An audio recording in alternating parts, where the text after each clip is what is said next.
আজকের দিনটা হচ্ছে ভূত চতুর্দশী, তাই এখানে সকাল সকাল বাবা দেখো কত প্রদীপ ভিজিয়ে রেখেছে।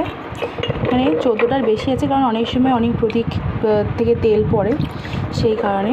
তো আমি এখন এগুলোকে ধোবো, ধুয়ে এগুলোকে সব একটা করে এইখানটাতে আমাদের একটা সেলফ আছে, এইখানটাতে একটু মেলে রাখবো এইভাবে, যাতে বাকি জলটা যেটা এক্সট্রা জল আছে সেটা ঝরে যায়।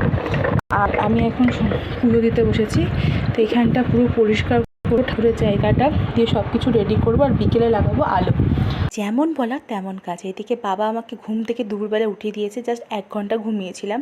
আর এখানে দেখো বাবা সব লাইট, যত লাইট আছে সমস্ত বের করে ফেলেছে। বেশ বড় বড় আমাদের 2টো চেন আছে।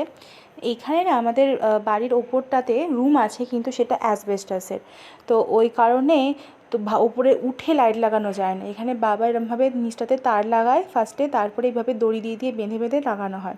আর দেখো কী সুন্দর লাগছে না বাড়িটা।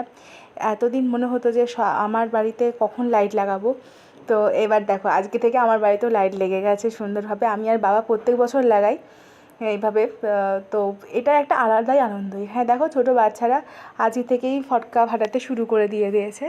এখানে ফুলঝুরি, এখানে কিছু চরকি ছিল, সবাই ফাটাচ্ছিল। তারপরে আজকে তো ভূত চতুর্দশী, তাই প্রদীপ তো জ্বালতে হবে। সকালবেলা যেগুলো ধুয়ে রেখেছিলাম, এই যে সন্ধ্যেবেলা বসে পড়েছি সেগুলো নিয়ে সাজুগুজু করে এবার প্রদীপগুলো রেডি করছিলাম।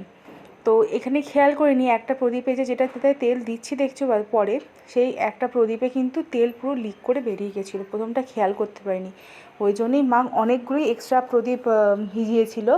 কারণ এটা প্রায়ই হয়ে থাকে, কারণ এর আগে একটা প্রদীপ ছিল যেটার ফাটল ধরে গিয়েছিলো, সেটা দেখতে পেলাম। সেটা প্রথমেই রিজেক্ট করে দিয়েছিলাম, তারপরে দেখলাম এটা থেকে তেল বেরিয়েছে। তো এইভাবে তেল ভালোভাবে প্রদীপগুলো জ্বালাচ্ছিলাম। আর কালকে হচ্ছে কালী পুজো, দীপান্বিতা কালী পুজো, তোমরা সবাই জানো।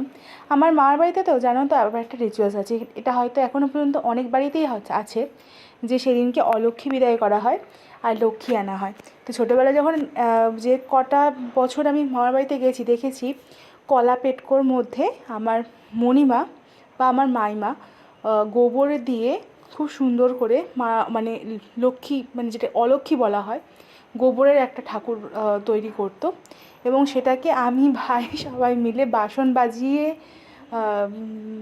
খবর কাগজের কাঠি দিয়ে বাজিয়ে বাইরে বের করতাম সন্ধেবেলা। আর তারপরে হতো লক্ষ্মী পুজো, কালী পুজোর রাত্রে। আর সেখানে মা তৈরি করতো আতপ চাল বেটে লক্ষ্মী ঠাকুর, তার পাশে সিঁদুর কৌটো থালার মধ্যে, এবং সেই পুজোটা হতো। তো এদিকে দেখো আমার প্রদীপ দেওয়া হয়ে গেছে, ছাদে সমস্ত জায়গায় বাড়িতে দিয়ে দিয়েছি। আর এখানে লাইটটাও কি দারুণ।